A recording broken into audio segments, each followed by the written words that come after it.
La compagnie des auteurs qui ne serait rien sans Anne-Vanessa Prévost, Laurence Millet, Corinne Amar, Gauthier Amiel et Didier Pinault, ni sans son équipe technique représentée aujourd'hui par Jacques Hubert.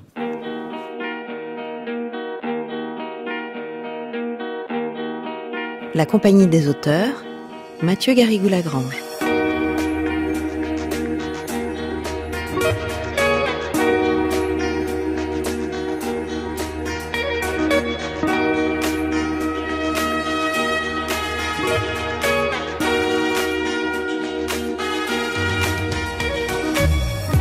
Bonjour à toutes, bonjour à tous. Aujourd'hui mercredi, c'est le 3e jour que nous passons avec lui, le poète pragois Rainer Maria Rilke.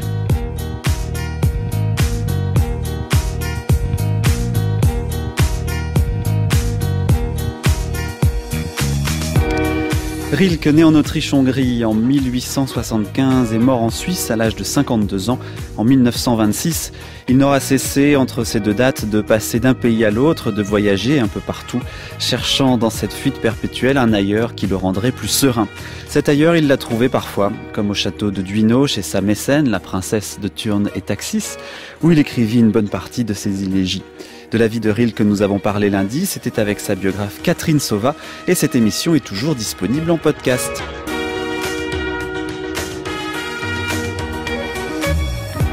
La musique n'était a priori pas l'une des grandes passions de Rilke, il la trouvait même par certains aspects anxiogène. Mais il en a très bien parlé dans un certain nombre de poèmes que Jean-Yves Masson a évoqués hier au cours d'une émission où il a également été question des lettres à un jeune poète. Enfin demain, une balade dans Paris sur les pas de Rilke. Je serai pour ce faire en compagnie de Béatrice Commanger et de Pierre Dessus. Et aujourd'hui ?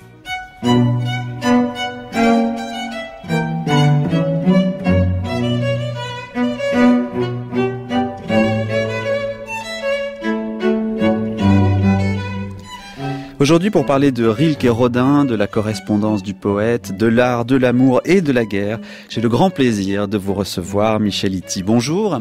Bonjour monsieur. Vous êtes photographe, scénariste, ancien élève de l'École des Beaux-Arts de Paris et vous avez co-organisé en 2009 avec Silke Schauder un colloque à Cerisy-la-Salle. Colloque sur Rilke, on peut en trouver les actes aux éditions du Septentrion sous le titre Rilke, inventaire, ouverture. Alors, vous n'êtes pas universitaire. Quel est le parcours qui vous a conduit finalement à étudier aussi précisément l'œuvre de Rilke, puisque je le rappelle, vous êtes avant tout plasticien? L'œuvre de Rilke m'a accompagné d'abord par la langue allemande que je pratiquais dès l'enfance, puisque ma grand-mère m'écrivait en allemand, mon père étant alsacien, donc il y avait ce lien déjà, et puis lorsque, vers l'âge de 5, 6, 7 ans, je ne sais plus exactement, je voulais devenir poète, ma mère m'a mis entre les mains les lettres à un jeune poète, justement, en me disant, si tu veux devenir poète, commence par lire ça. Bon, j'étais assez jeune. Et puis, curieusement, Rilke m'a accompagné toutes ces années, de loin en loin, de proche en proche, de façon irrégulière. Et puis, lorsque s'est présentée l'occasion d'organiser ce colloque à Cerisy, donc qui réunissait des personnalités de 8 pays différents. Donc c'était vraiment une caractéristique de Rilke d'être ancré dans cosmopolite, oui, si vous voulez.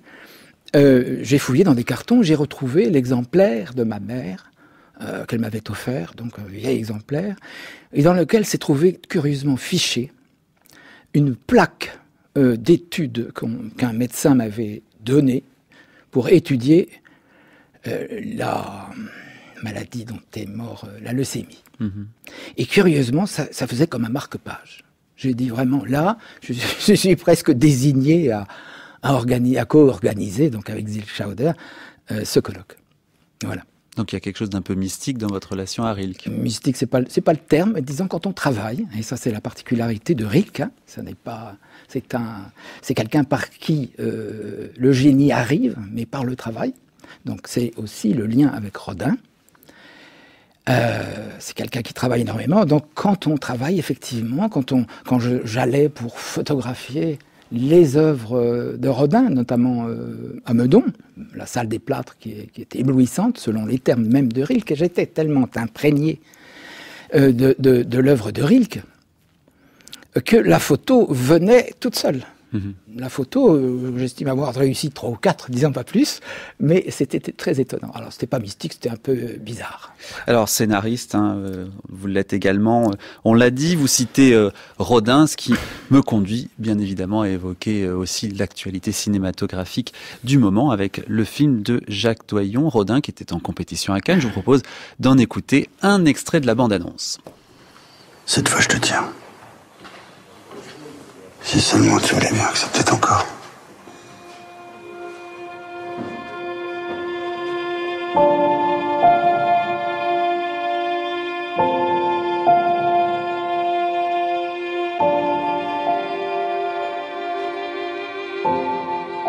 Avant de penser être un artiste, mon ambition c'était d'abord d'être un bon ouvrier. Je ne cherche pas à plaire. Moi, tout ce que je veux, c'est être vrai. Vous avez provoqué le dernier scandale du siècle.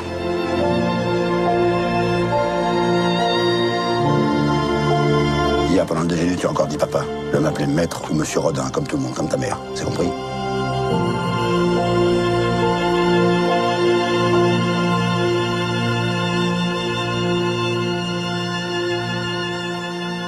La beauté, on ne la trouve que dans le travail. Sans lui, on est foutu.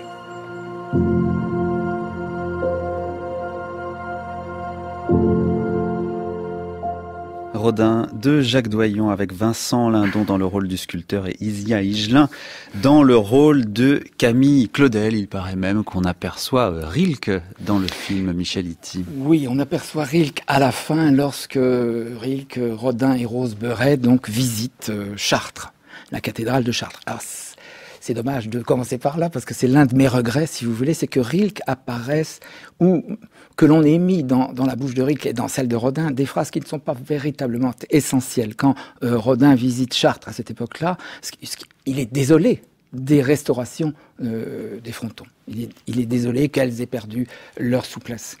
Et Rilke, évidemment. Et pas un mot non plus de l'Ange du Méridien, qui est l'un des poèmes de Rilke assez essentiel, dont on va parler, dont on parlera tout à l'heure, oui, si vous voulez, et pas non plus une parole essentielle de Rodin qui serait de dire que Chartres, c'est l'acropole de la France. Ça, c'est une parole qu'il a écrite en 1914 dans son livre « Les cathédrales de France ».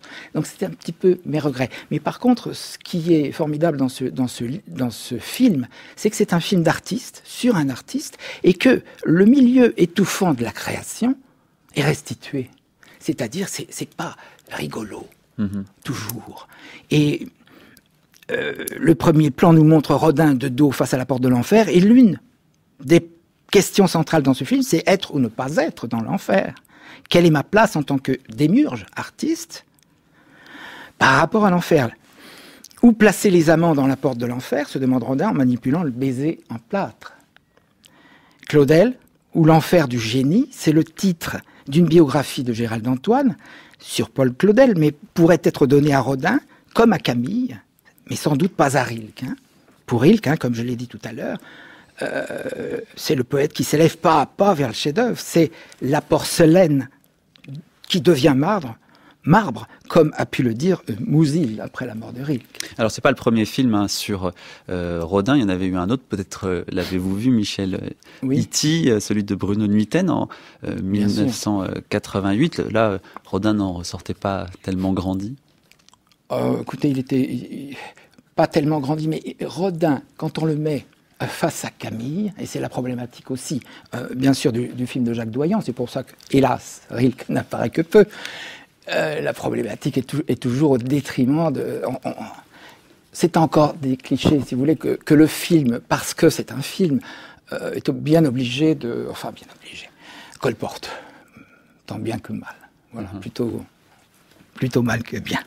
Alors, vous êtes un homme de l'image, Michel Ity, Et on l'a vu encore en lisant l'un des articles que vous avez donné à cet ouvrage, Inventaire-Ouverture, qui sont donc les actes du colloque de Cerisy. Vous avez parlé de Rilke et la photographie. Il n'y a pas beaucoup de photos finalement de Rilke. Il y en a, mais il fuyait un petit peu l'objectif. Il y a eu une très belle exposition organisée par le musée Rodin. Ne me demandez pas l'année, je ne m'en souviens. Peut-être c'était en 2011 ou 2012, qui rassemblait les photographies qui avaient été faites du temps de Rodin, qui rassemblait des photographies des pictorialistes, qui montraient aussi la transition entre la peinture et la photographie. Il y avait les remarquables, celles qui sont, pour moi, non pas indépassables, ça ne veut rien dire, mais qui sont un point d'appui, c'est les photos de Steichen. Steichen qui prend 30 minutes pour faire une pause, la nuit, du Balzac de Rodin, dont on n'aperçoit plus même le socle. Oui, mais je veux dire les photos de Rilke. Est-ce qu'il y a beaucoup de photos de Rilke ? Il y a énormément de photos de Rilke, il y a énormément de photos de l'enfance, il y a énormément de photos de lui plus ou moins touchantes. Une, voyez-vous, qui me touche le plus par exemple, c'est celle quand il est à Valmont, peut-être un an avant de mourir, il séjourne déjà dans le sanatorium de Valmont, où on le voit avec une infirmière dans la cour, avec un charme éblouissant.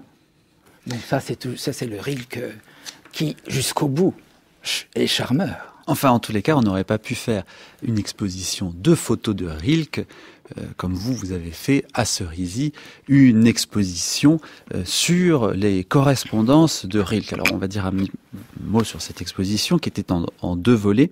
Et le premier volet retraçait en quelques lettres les différents états de la relation Rodin-Rilke. On y revient. Je vous propose d'en écouter une de ces lettres, justement. Elle a été envoyée par le poète au sculpteur. C'était le 11 septembre 1902 et elle est lue ici par Roland Dubillard.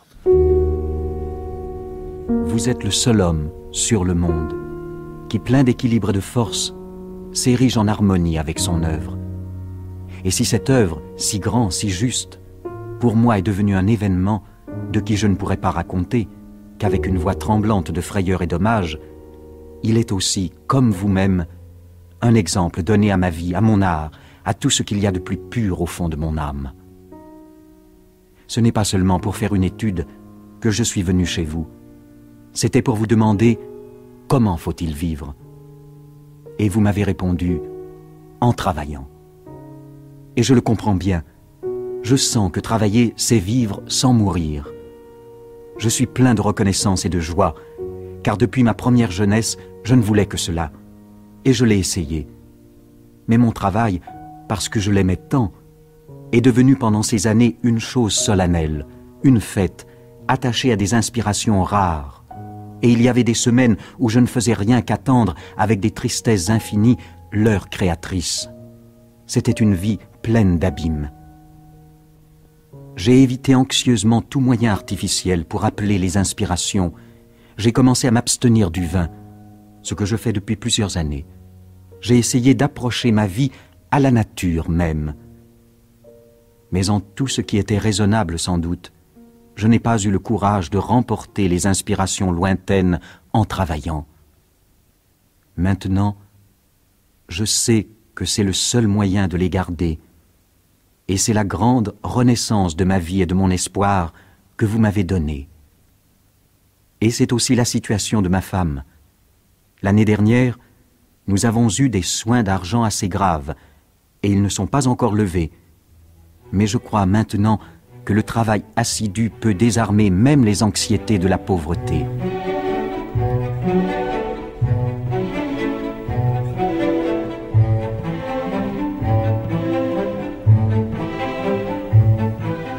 La Compagnie des auteurs sur France Culture, c'est une lettre que vous connaissez par cœur, Michel Liti. Je voyais que vous étiez en train de la réciter en même temps qu'elle passait sur les enceintes à l'intérieur du studio. Vous allez nous dire ce que vous en pensez de cette relation entre Rilke et Rodin. Mais ce qui, moi, me frappe, en tout cas, dans cet extrait qu'on a entendu, c'est qu'on a le sentiment que c'est autant un maître de vie qu'autre chose que cherche Rilke dans ce grand personnage. Enfin, s'il abandonne le vin, ce n'est pas grâce à Rilke, grâce à Rodin, pardon. Mais bon, peu importe. Lorsque, si vous voulez, en 1902, Rilke rencontre Rodin, c'est pour écrire un texte, comme vous le savez, sur Rodin, commandé par un historien d'art, Richard Mutter. En 1902, Rilke, il est encore à la recherche du tangible, c'est-à-dire à la fois dans sa réalité personnelle et dans celle de ses poèmes. Alors, l'extrait, bien sûr, que vous avez passé tout à l'heure, qui parle du travail, c'est précisément ce que cherche Rilke. C'est comment arriver à dépasser ce qui était sa poésie d'alors, c'est-à-dire une poésie du Jugendstil, une poésie qui s'appuie sur des thèmes du paysage, on peut dire néo-romantique, on peut dire comme ça. Donc quand sur le plan poétique, il a déjà écrit un certain nombre d'œuvres, les 11 visions du Christ, il y a beaucoup, le livre de la vie monastique, des nouvelles, des pièces de théâtre, etc., les histoires du bon Dieu, le fameux chant d'amour et de la mort du cornet de Christophe Rilke. Il a subi l'influence de Louis-André Salomé, amante mais aussi mère spirituelle de substitution. Mais, à cette époque, en 1902, Louis-André Salomé a rompu sa relation avec lui. Elle ne reprendra qu'en 1903. De plus, la rencontre avec le maître Tolstoï en compagnie de Louis-André Salomé a été pour lui très décevante lors des 2 voyages en Russie avec Lou. Tolstoï, qui est à cette époque en rupture d'écriture, lui a déclaré que la poésie ne servait à rien. Vous imaginez la déception du jeune poète. Mais est-ce qu'on peut revenir plus précisément sur vraiment l'influence de l'un sur l'autre parce qu'a priori comme ça, on a l'impression qu'il n'y a pas beaucoup de points communs finalement entre le travail de Rilke, quand même très éthéré, et le travail de Rodin, ni même entre les 2 personnalités d'ailleurs. Rodin va réussir là où Tolstoï a échoué. Ça, c'est important de voir toujours, de considérer Rilke toujours en perspective. D'où il vient, où il va, comment il y va. Donc là où Tolstoï a refusé finalement de l'aider, là où finalement c'était Lou qui était reçue par Tolstoï parce qu'elle parlait russe, bien que Rilke se soit mis au russe et soit parfaitement doué pour les langues. Il est né en Bohème, donc il y a une mosaïque linguistique importante. Mais néanmoins... Toujours travailler, je sens que travailler c'est vivre pour mourir, sans mourir, comme vous l'avez cité dans cette lettre. Si vous voulez, Rilke va quitter cet attentisme de l'inspiration, les états d'âme, pour gagner un approfondissement de la langue allemande. Quand il arrive à Paris, il se procure un dictionnaire de Grimm, qui est le dictionnaire, pour approfondir la langue. Et c'est au contact, si vous voulez, d'un sculpteur et non pas d'un écrivain. Donc sa poésie va s'objectiver naturellement parce qu'elle va devenir visible, elle va s'attacher à des objets qui ne sont pas, entre guillemets, poétiques pour l'époque. Alors on peut prendre peut-être l'exemple de ces 2 poèmes qu'on a déjà commencé d'évoquer tout à l'heure, qui pourraient nous permettre de voir les relations, les influences de l'un sur l'autre. Le premier s'appelle L'Ange du Méridien, il figure dans le premier volume des nouveaux poèmes. Je vois que vous le cherchez dans vos papiers. L'Ange du Méridien, oui, c'est le poème est issu d'une visite de Rodin, Rilke et Rosebery, comme on l'a dit tout à l'heure, à Chartres. Dans la tempête qui assaille la puissante cathédrale, ainsi qu'un négateur qui tourne et retourne sa pensée, on sent soudain, par ton sourire, plus tendrement conduit vers toi, ange souriant, sensible figure, bouche faite de 100 autres bouches, ne remarques-tu pas comment nos heures glissent et tombent du plein cadran solaire, où le nombre entier du jour se tient en profond équilibre, parfaitement réel, comme si toutes les heures étaient pleines et mûres. Que sais-tu, Pierre, de notre être? Et ton visage est-il encore plus ravi lorsque tu présentes ton cadran à la nuit? Le poème se présente comme l'être éternel face aux éphémères dégradations du fronton de la cathédrale. Mais l'Ange du Méridien pose la question. Que sais-tu, Pierre, de notre être? C'est le dernier tercet. Notons qu'en allemand, et ça c'est important de le dire, was weißt du steinerner von unserem Sein? Steinerner, ce n'est pas la pierre, comme d'habitude on le traduit, c'est l'être de Pierre. Ah oui. C'est donc l'incarnation du sens, du modèle, si vous voulez, transfiguré par la sculpture. Donc... Je vous laisse poursuivre parce que vous avez un raisonnement la question est celle du paraître et de l'être. Que sais-tu être de Pierre, de notre être? Eh bien, cette question, c'est ça qui est important, se trouve résolue dans l'autre fameux poème de Rilke, qui est le torse archaïque d'Apollon, qui ouvre les nouveaux poèmes que Rilke dédie à Rodin. Ça, je peux vous en lire. C'est un poème fort connu. Nous n'avons pas connu ta tête prodigieuse, où les yeux mûrissaient leurs prunelles. Pourtant, son torse lui encore, ainsi qu'un candélabre, c'est son regard simplement dévrillé en lui qui s'y tient rayonnant. Ce qu'il faut noter, c'est que ce torse archaïque d'Apollon n'a pas de tête, donc pas de Dieu, pas de sexe non plus. Mais quel est le lien entre, finalement, parce que l'idée... l'homme qui marche de Rodin, qui, lui non plus, incarne la marche, mais n'a ni de tête ni de bras. Et cependant incarne la marche, comme d'ailleurs il est très bien montré dans le film. Ce qui est important de considérer, c'est que c'est la manière de regarder le sexe pour Rilke. L'orbe de la poitrine ne pourrait sinon t'éblouir, et de la douce courbe lombaire un sourire ne pourrait fuir vers ce centre porteur auparavant d'un sexe. Or, ce qui est important, c'est ce qui manque. Mais c'est ce qui manque, c'est ce qui rayonne.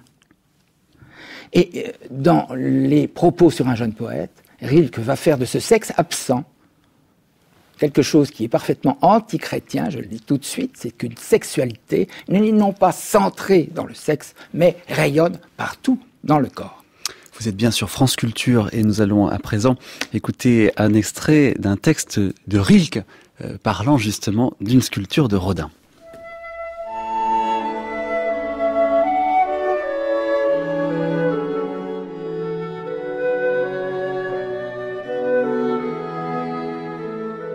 Ce visage, la vie ne l'avait pas touché. Elle l'avait entamé de toutes parts, comme si une main inexorable l'avait plongé dans le destin et l'y avait maintenu comme dans les tourbillons d'une eau qui l'eût décapé et rongé. Lorsqu'on tient ce masque entre ses mains et qu'on le fait tourner, on est surpris du nombre de profils qui s'y succèdent continuellement et dont aucun n'est fortuit, tâtonnant ou imprécis. Cette tête ne comporte pas une ligne, pas une intersection, pas un contour que Rodin n'ait vu et n'ait voulu. On croit sentir que certains de ces sillons sont apparus plus tôt, d'autres plus tard, qu'entre telle et telle fissure barrant ses traits, il y a des années d'angoisse. On sait que parmi les signes de ce visage, certains se sont inscrits lentement, avec une sorte d'hésitation, que d'autres ont commencé par s'ébaucher discrètement, puis ont été retracés par une habitude ou par une pensée qui revenait sans cesse. Et l'on discerne ces brèches abruptes qui ne peuvent être apparues qu'en une seule nuit, comme si un oiseau les avait taillés à coups de bec dans le front trop éveillé de qui ne trouvait pas le sommeil.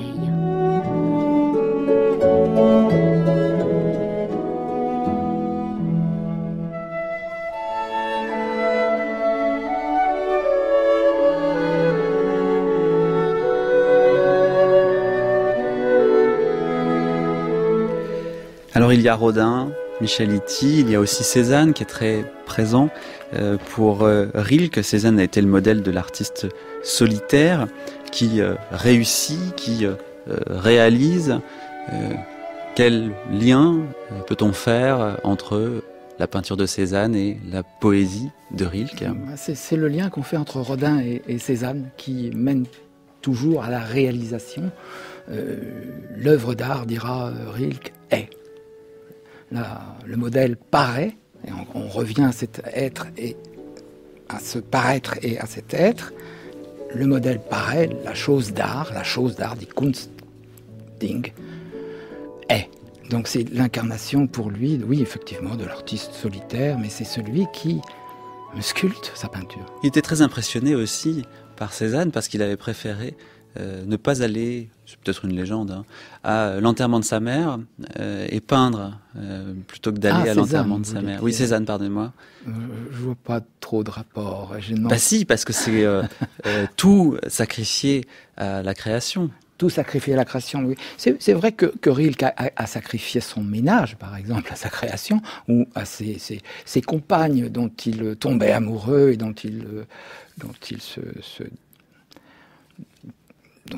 devant lesquelles il fuyait relativement vite, sauf certaines, bien sûr, mais ça n'est pas un ange, comme vous l'avez intitulé votre présentation.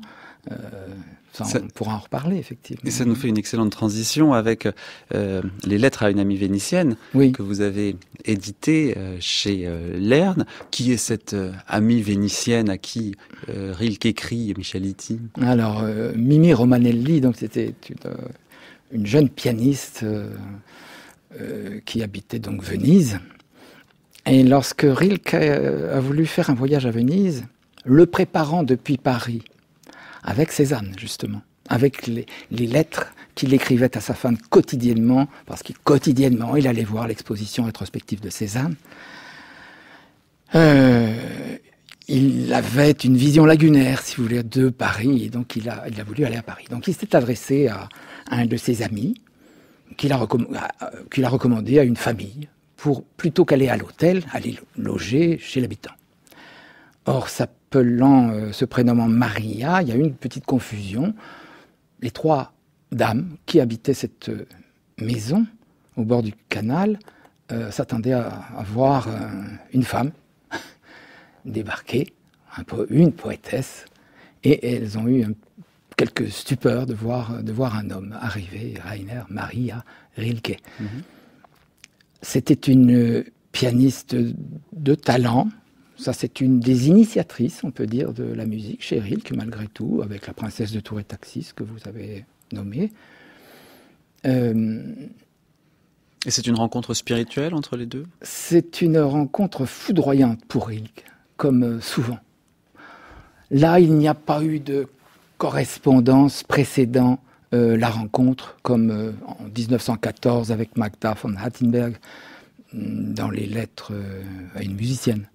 Là, il est tombé amoureux, effectivement, d'une très belle femme qui avait beaucoup de charme. Il était à Venise. Bon, c'était son 2e, je crois, voyage à Venise. Et là, il a... Et cette correspondance, qu'est-ce que vous en tirez? Qu'est-ce que vous en gardez, finalement? Le livre, si vous voulez... j'ai voulu, dans ce livre, moi, restituer la présence de Mimi Romanelli, qui, dans les autres éditions, était totalement absente. Et notamment, l'appareil critique aussi faisait totalement défaut.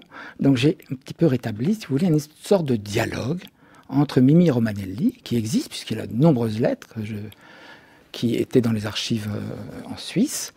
Et donc j'ai essayé, si vous voulez, avec les commentaires, avec l'appareil critique qui est relativement important, hein, c'est quand même un bouquin qui fait près de 200 pages, j'ai essayé de rétablir la présence physique un petit peu et les espoirs, les désespoirs qu'elle a pu avoir. Mais l'espoir est surtout de son côté. De son côté. Pour Rilke, il n'y a jamais eu tellement d'engagement, enfin un engagement très léger. Non, il a toujours mis, si vous voulez, les grandes amoureuses dont il a écrit un livre, les grandes amoureuses, donc Mariana Alcoforado, Anna de Noailles, la religieuse portugaise. Donc lorsque finalement Mimi Romanelli tombe sur une de ses lectures de cette poétesse vénitienne du XVe siècle, du XVIe siècle, pardon, Rilke en profite.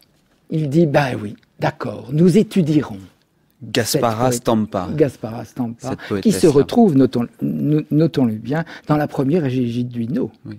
Mais alors, quel est cet archétype, finalement, si vous voulez, de l'amoureuse qui ne va pas à la consommation. Et Rilke, bien souvent, se garde bien.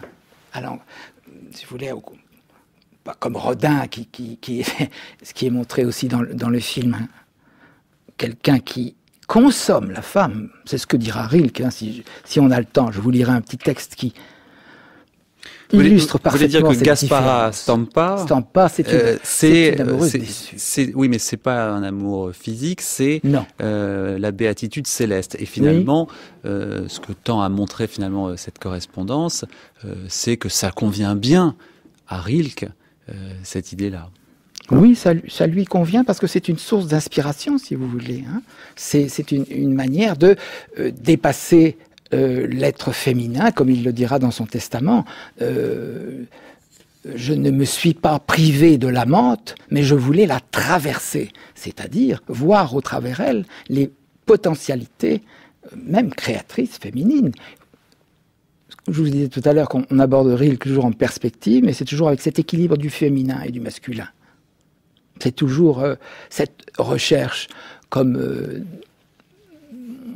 on peut en trouver l'origine, c'est ce déséquilibre entre le père et la mère de Rilke, entre ce divorce qui finalement le place dans une école militaire. Toujours cette recherche du tangible, quelque chose qu'il n'arrivera finalement qu'à trouver qu'en 1915, au milieu de la guerre. Et nous en parlerons justement dans quelques minutes.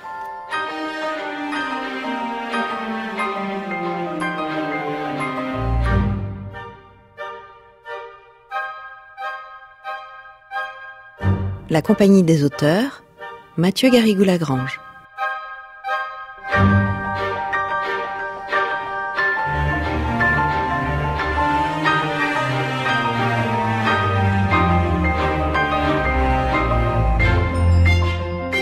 Mais avant cela, c'est le moment d'aller jeter un œil chez nos confrères de la presse littéraire. Et c'est aujourd'hui Pierre Assouline du magazine littéraire qui nous fait le plaisir de sa visite. Bonjour Pierre. Bonjour Mathieu. Je vous imagine lecteur de Rilke. Est-ce le cas ? Exactement. Notamment les lettres à un jeune poète et les idées de Duino qui m'enchantent. J'ai même essayé de réapprendre l'allemand dans l'édition bilingue. Je crois de Jean-Pierre Lefebvre, c'était bien ça, en poésie Gallimard. Vous voyez jusqu'où ça va. Angelos aussi. Oui, c'était un texte. Ça a changé quelque chose pour vous, la lecture des lettres à un jeune poète ? Parce que quand même, ça parle à tous les écrivains. Je vais même vous dire faire une confession. Chaque fois que je rencontre un jeune qui vient me parler en me disant « j'aimerais être écrivain », je lui offre ce texte. Est-ce que ça le dissuade alors ? Parce que non, au contraire. C'est dur quand même. C'est très dur parce que c'est une telle exigence, c'est-à-dire c'est une question de vie ou de mort. Qu'est-ce qu'on peut faire de plus ? C'est quand même écrit dans le texte, hein, plus ou moins. Et non, c'est le Capus, le Franz Capus, on se dit, on n'aimerait pas être à sa place, bien sûr, mais quand même, mieux vaut viser très très haut. Et moi, c'est un texte qui m'éblouit. Et puis évidemment, les élégies, ça c'est quelque chose de... On y revient tout le temps. Alors, en tous les cas, je sais qu'il y a eu des dossiers sur Rilke dans le magazine littéraire, il y a de cela quelques années. Le magazine littéraire qui fait sa une sur la Méditerranée, une très belle une qui donne d'ores et déjà envie de partir. 30 écrivains pour voyager. Qu'y a-t-il dans votre dossier, Pierre Assouline ? Mais d'abord, vous, Mathieu, quand on vous dit la Méditerranée, et pour la Méditerranée, qui ? Qu'est-ce que vous répondez ? Eh bien, comme on a fait cette émission sur Durel, j'ai envie de vous répondre Durel. Et il est dans le dossier. Il est dans le dossier. Il y a l'Alexandrie, bien sûr, notamment. Bon, en général, on répond, pour la Méditerranée, voyez Ibn Khaldoun, voyez Fernand Braudel et quelques autres. Et évidemment, ils sont indispensables à notre intelligence mais de ce monde-là. Mais ils ne sont pas exclusifs, parce qu'il n'y a pas mieux que les poètes et les écrivains pour rendre compte de la sensibilité de ceux qui vivent, qui aiment, qui meurent autour de cette mer, au milieu des terres, hein, mare, medi, terra. C'était dans l'étymologie. Alors on l'a pas toujours appelé comme ça, on l'a appelé la Grande Verte, la mer de l'Ouest, la mer des Philistins, la mer suprême, évidemment Mare Nostrum, mais aussi Mare Internum, ou encore mer Blanche médiane. Et puis au fond, qu'importe, puisque à chaque fois, les écrivains de la Méditerranée lui ont donné leur propre imaginaire. Mais à chaque fois, ça n'a jamais fait de cet endroit un bloc homogène sur le plan poétique ou sur le plan littéraire, sauf à la réduire, évidemment, à la civilisation de l'huile d'olive. Enfin, ça serait un peu une réduction. En tout cas, c'est ce qui caractérise le climat méditerranéen. Bien sûr. Car partout où il y a un olivier, il y a climat méditerranéen. C'est tout ce qu'on peut en dire. C'est tout ce qu'on peut en dire pour l'instant. Mais l'huile d'olive est partout. Elle est dans ce numéro du magazine, bien sûr. Elle est exaltée de temps en temps par certains écrivains et par cette espèce de bibliothèque idéale méditerranéenne qu'on a faite à la fin. C'est plein de réminiscences, de souvenirs de vacances, mais pas que. Il y a aussi des grandes références. Mais il y a un élément commun, Mathieu, à tous ces textes, c'est la lumière, c'est la qualité de la lumière. Et bien sûr, les poètes sont les premiers à l'évoquer, mais aussi les peintres. Nicolas de Staël, Marquet, Matisse et quelques autres, qui permettent de faire le lien entre toutes ces Méditerranées. Et finalement, il n'y a pas que ça. Derrière la lumière, il y a une sorte d'unité poétique et mythologique d'une rive à l'autre. C'est ça qui fait la soudure entre tous ces imaginaires. Est-ce qu'on peut pour autant parler de littérature méditerranéenne? On s'est posé la question. Si vous posez la question à un écrivain, il vous dira non. Bien sûr, il récuse la question, même s'ils reconnaissent quand même conserver en commun un sentiment étrange dans lequel il y a le métissage des langues, il y a le sentiment de l'exil, le sentiment du déracinement, bref, des mythes, des héros, des légendes. Tout ça, on le retrouve sous la plume des écrivains qu'on a sollicités. Dominique Fernandez, on devine que Fernandez, c'est l'Italie, c'est la Sicile. Serge Joncourt, Jean-Baptiste Delamo, Vénus Rouligrata, qui est la poétesse libanaise, bien sûr, parle de Beyrouth. Gilles Lapouge, qui parle de son village de Ténès, en Algérie. Même Sioran qui parle d'Ibiza. Alors ça c'est complètement inattendu. C'est inattendu, sauf de ceux qui se souviennent que dans les années 30, Ibiza était une capitale d'intellectuels en exil, notamment Walter Benjamin, qui a passé plus de 6 mois, presque un an, et d'autres autour de lui. Mais ça n'avait rien à voir avec l'Ibiza d'aujourd'hui, vous pouvez l'imaginer. Et puis évidemment Marie Susini pour la Corse, votre chère Laurence Durel, mais pas pour Alexandrie, pour la Crète, bien sûr. Et puis Kapuscinski et quelques autres. Cela dit, si vous me demandez, Mathieu, est-ce qu'il y a un seul livre à retenir de tout cela, ce qui est bien difficile, parce qu'on en a cité beaucoup, eh bien, j'ai envie de vous répondre, Les poètes de la Méditerranée. C'est une anthologie poétique qui est parue dans la collection Poésie Gallimard. Et bien entendu, c'est préfacé par Yves Bonnefoy, et on retrouve des Grecs, des Turcs, des Espagnols, certains des poètes très connus, d'autres beaucoup moins connus, notamment chez les Grecs. Il n'y a pas que Cavafy, il y en a beaucoup d'autres. Et bien sûr, à côté de cette anthologie, le dossier du magazine littéraire. Dossier que vous avez coordonné, Pierre, et qui est très réussi à notre sens. Merci, à très bientôt.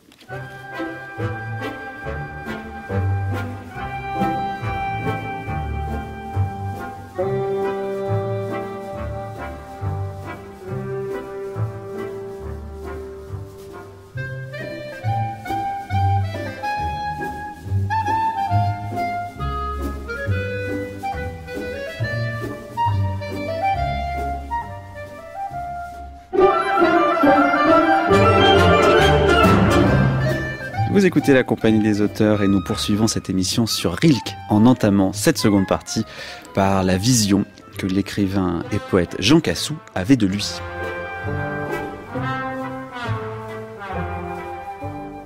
Eh bien, vous venez d'employer justement un des verbes auxquels il tenait le plus et qui revient fréquemment dans sa poésie, c'est retenu, ce qu'il a retenu, son souci.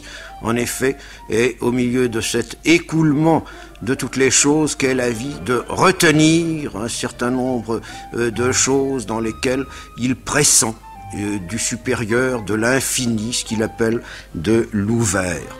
Et cet homme qui a tellement pensé à la mort, dont les œuvres sont jonchées de figures de mort et de mortes, qui ne cessent d'évoquer des dernières minutes des êtres qu'il a connus, eh bien, est certainement un de ceux qui ont le mieux chanté la vie, la louange de la vie, parce que il a montré à quel point ce qu'offrait cette vie, tous les dons, toutes les faveurs, toutes les rencontres qu'elle pouvait prodiguer, étaient des choses profondes, mystérieuses et bouleversantes.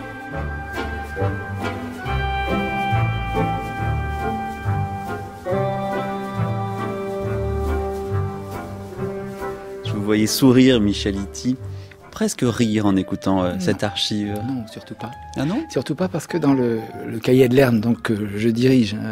Qui va sortir bientôt. Qui va sortir en octobre 2017. Donc je dirige avec Gerald Stieg. Justement, j'ai fait une sorte d'hommage à Jean Cassou parce qu'il a écrit des poèmes au secret, les poèmes au secret quand il était enfermé par les nazis. Il a écrit un poème à Rilke. Donc j'ai rassemblé un certain nombre de personnalités, dont Jean Cassou, qui ont été aidés, accompagnés par Rilke pendant ces durs moments. Donc ça, c'est le cahier de Lerne Oui. qu'on attend avec impatience. Il y a un autre essai qui lui est déjà sorti, qu'on peut déjà lire de vous, et qui concerne le moment de la Grande Guerre, Rilke et la guerre de 14. Ça s'appelle « L'épée ou la plume ». Alors, où était-il, Rainer, au moment de la Première Guerre mondiale? Il a été saisi, si vous voulez, il était à Paris en 1914, en août, juste avant août 14, juste avant la déclaration de guerre, il a été surpris. Il voulait se faire soigner, donc en Allemagne, et il est parti. Il a laissé son appartement. Il est parti complètement par hasard. Il ne pensait pas du tout qu'il y aurait un conflit. Il pensait à la guerre, vous savez, c'était pas... Alors que sa concierge, apparemment, avait, elle, deviné que des choses très graves allaient se produire. Oui, certainement, parce qu'elle était évidemment comme lui au courant, mais bon, lui était peut-être plus optimiste, etc. Donc il est arrivé à Munich et il est resté coincé pendant 4 ans. Et 5 années de guerre. Donc, 5 années, oui. Et donc, terrifié, mais curieusement, dans les premiers jours d'août 14, ce qui a ressurgi des conflits de l'enfance, des conflits parentaux, ont surgi sous la forme des 5 chants, qui sont des chants qui sont atypiques dans l'œuvre de Rilke, qui portent une thématique guerrière très nette. C'est ça, c'est que au premier jour de la guerre, contre toute attente, il se met à rédiger ces 5 chants qui sont des chants patriotiques. Ce ne sont pas des chants patriotiques au sens où on peut l'entendre en France. Ce sont des chants qui glorifient une sorte de dieu de la guerre, tel que ce dieu était utilisé, instrumentalisé par la propagande prussienne. Ce qu'il ne faut pas oublier, c'est que Rilke est autrichien, austro-hongrois, et que c'est la Prusse, finalement, qui emporte une nouvelle fois l'Autriche dans la guerre. Mais il est quand même francophile. Oui, il est francophile. Donc, tout d'un coup, quelques jours après avoir quitté la France, le voilà devenir un patriote. Il n'est pas patriote, encore une fois, si vous voulez. Il va régler, en 1914, il se laisse emporter, il va bien le regretter d'avoir écrit ces 5 chants, parce qu'ils vont eux aussi être instrumentalisés par la propagande, de même que le cornet, le chant de l'amour et de la mort du cornet Christoph Rilke, qui a été écrit bien avant. Donc il devient un poète récupéré par l'armée. Bien par l'armée, oui, par disons le patriotisme prussien. Les soldats le lisent. Mais le soldat, il paraît, que le cornet faisait partie du pactage de soldats. Donc il y a eu aussi une affaire très justeuse pour son éditeur Kippenberg de profiter, donc de vendre ces... On a même fait, au beau milieu de la guerre, une tentative de transformer le cornet, qui, vous voyez, c'est au XVIIe siècle ça se passe, de transformer le cornet en aviateur. Donc, aux grandes dames de Rilke, évidemment, qui détestaient ce genre de soirée en hommage, même si c'était aux blessés de guerre, etc., qui était organisée par la princesse de Touré-Taxis ou une certaine aristocratie qu'il connaissait bien. Alors on peut le rapprocher peut-être d'un autre écrivain de cette époque, c'est Junger, qui lui, pour le coup, était en effet... lui a fait la guerre, Junger, mais était un écrivain, alors vous n'aimez pas le mot patriotique, mais disons... un peu engagé pour son pays. Est-ce qu'il y a, pour vous, un rapprochement à faire? Il y a un parallèle dans la langue.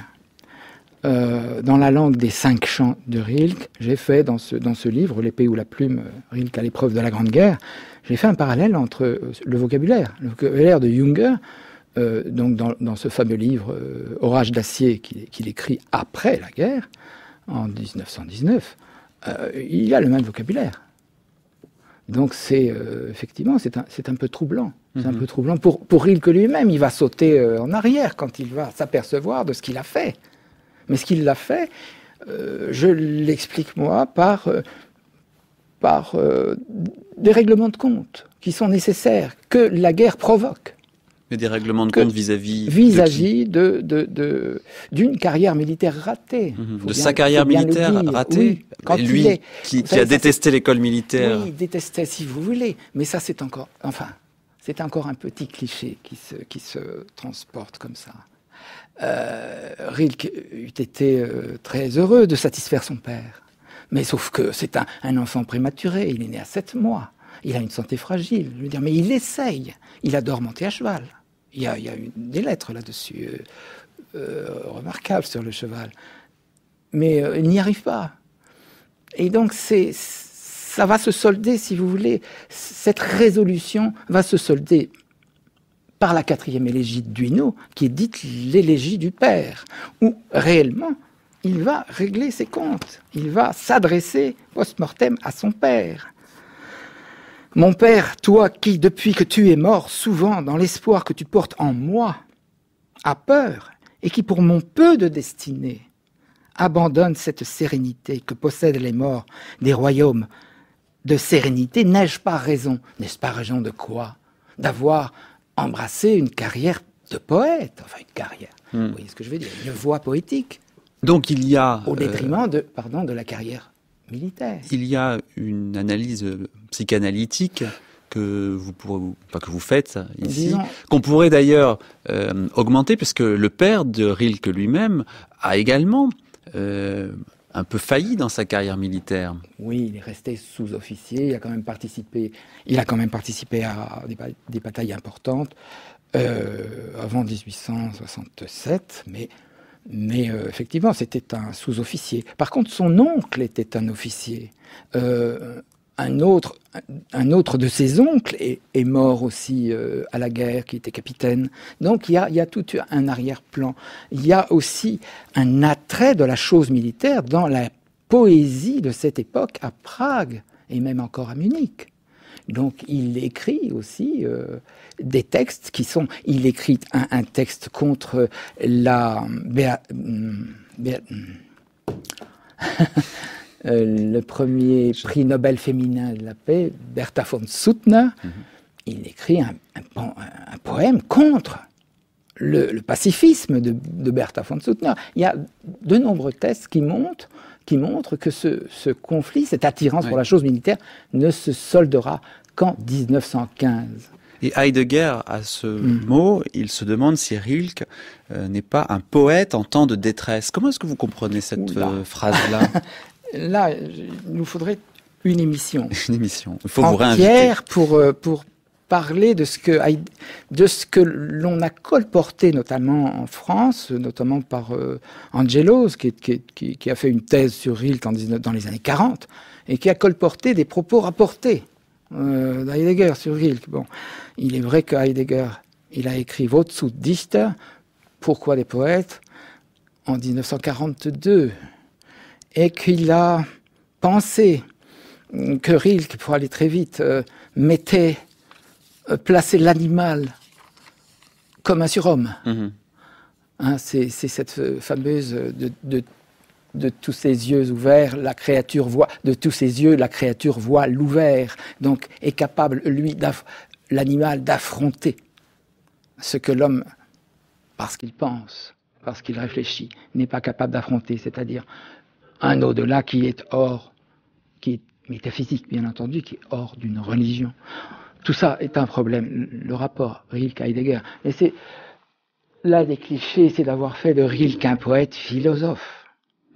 La philosophie mène toujours à une idéologie. La poésie, non. La poésie est une ouverture dans la pensée, mais l'idéologie, en général, elle ferme.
connais pas très bien.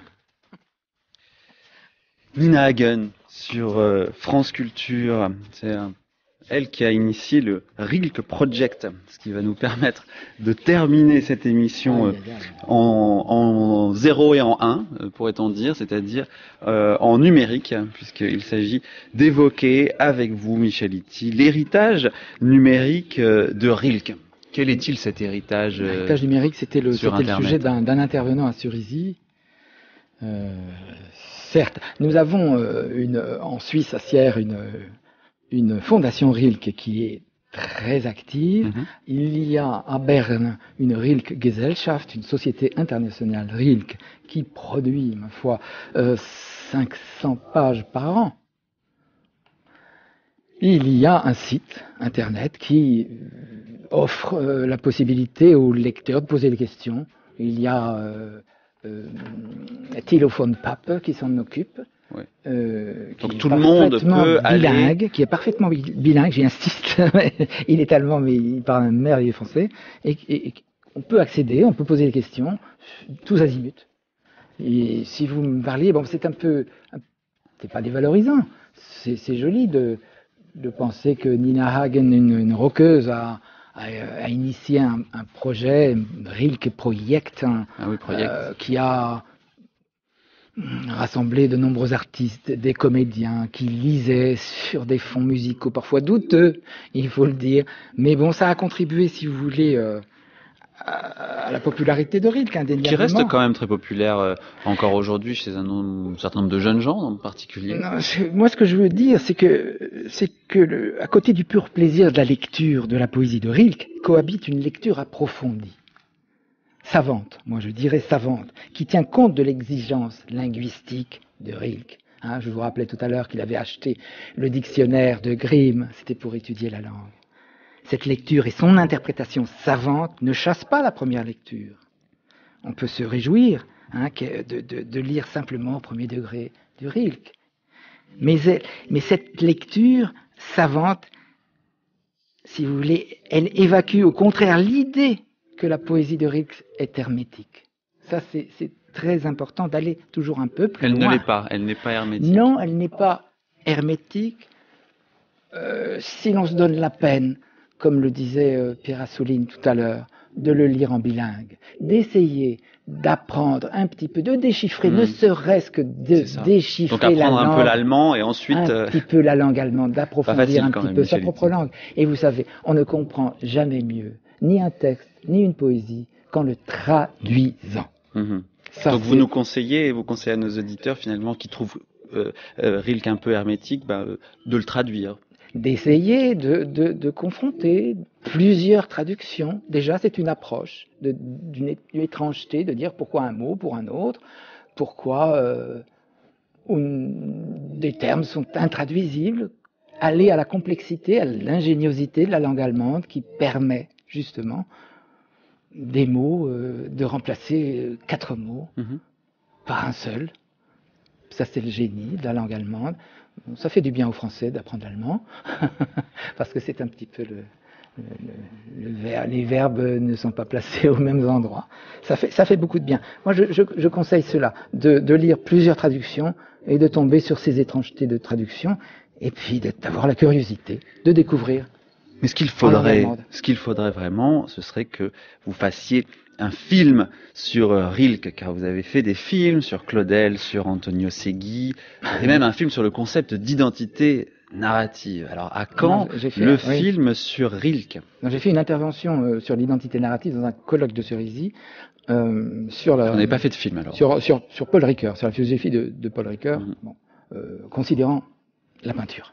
C'était un petit peu hardi, mais je suis appuyé sur ce concept-là, qui était développé par Paul Ricoeur. Et d'ailleurs, la traduction, je me réfère toujours aussi à Paul Ricoeur. Donc pas de film sur Rilke, alors? Mais si, volontiers un film sur Rilke. Bon, si un producteur nous écoute. Mais sans doute.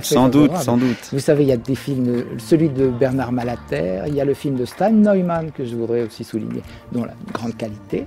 Mais il peut y avoir une fiction. Une nouvelle fiction qu'on attend tous. Merci Michel Ity. En attendant de voir ce film, je rappelle qu'on peut se procurer votre ouvrage collectif, celui que vous avez dirigé, Rainer Maria Rilke, Inventaire et ouverture aux éditions Presse universitaire du Septentrion. Ça date de 2013. Vous avez également publié une partie de sa correspondance aux éditions de Lerne sous le titre, on en a parlé, Lettre à une amie vénitienne. C'était en 2016. Enfin, vous avez consacré à Rilke un essai intitulé L'épée ou la plume, Rilke à l'épreuve de la Grande Guerre, publié celui-là aux éditions des Alentours en 2016.